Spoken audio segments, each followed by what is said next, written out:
So hi mga mi, obani ko ninyo karon kay manglimpyo ta. So first mga mi, akong giuna og limpyo ning ref no kay gamay na lang man yang sulod murag padong nagjudwana ni siya sulod no. So giuna usan ako siya og limpyo kay aron basin daig magrasyahan ta masudlan day ni unya o diba? Basin daig makapaldo ta unya o diba? Think positive.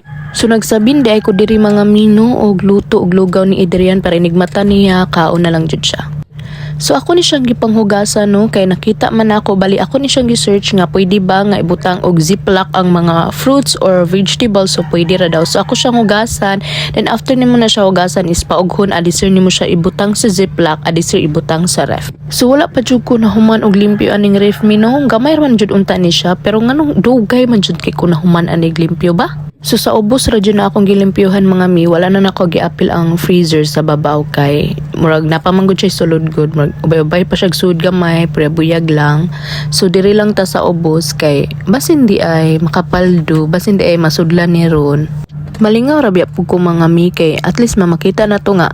Oh my god, ako man ning hinaguan no, o di ba? So karon after nako siya gipaugan no gipatrapuhan gamay so gisudan nako siya ziplock then ako na ni siyang i-arrange diri sa iyang butanganan og fruits og vegetable. So ako ning gipang adjustan iyang kapaspason mino kay kung dili ko ni adjuston maluya mog apil sa kadugay og sa kadaghan sa ako ang lihukon jud as in.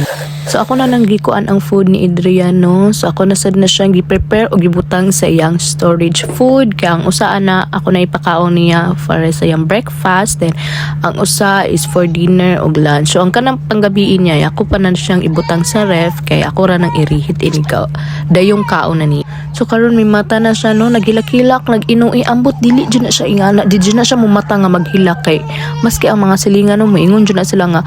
Di man may kadungog aning bataa maghilak. Buyag lang. So karon mga mi ako na siyang pakan no. O di ba magyaka jud ko ana dira kay para ma-focus jud ako na siyang pakaon no.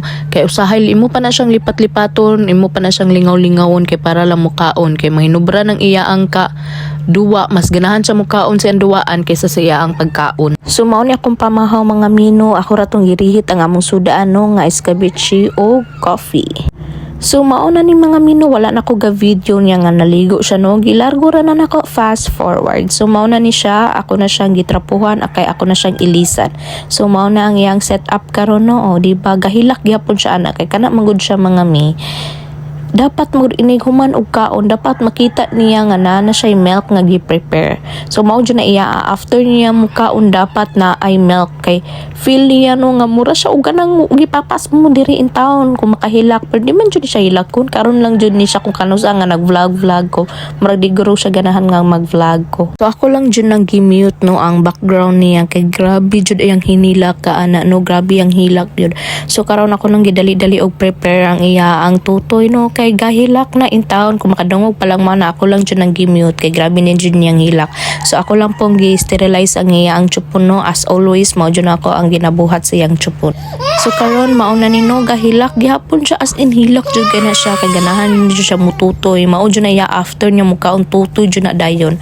So mauna ni siya mananagtutoy. So nagtuo mo magkapahuway na sad ang mama dili mga mi dili magatubang paghihapon taning hugason no. So ako dyan always ginahugas kay kapoy kaayo labad kay sa magtan-aw magpundok ang mga hugason no. Ako ra gyapon ang magbago ako ra gyapon ang maghago. So samtang nagtutoy si Adrian samtang wala man na siya naghilak so magdali-dali jud kong panghugas ana og plato no. So dili jud lalim ang kinabuhing inahan no kanang ikaw na lang jud magsagubang halos-halos sa lihokon sa balay kanang maingon ang uban yahay kay mo kay naramos balay hoy di jud na iyahay nang nara sa balay kay grabe ang kahago sa gubang nimo tanan ang lihokon sa balay di ka kapahuway makapahuway man gani ka pero maihap ra jud ang oras sa imong pahuway. So mao na nino kay man naman siya tutoy so ganapaong jud ako ang suga kay di jud na siya matug og mag-on ang suga. So that's all, thank you.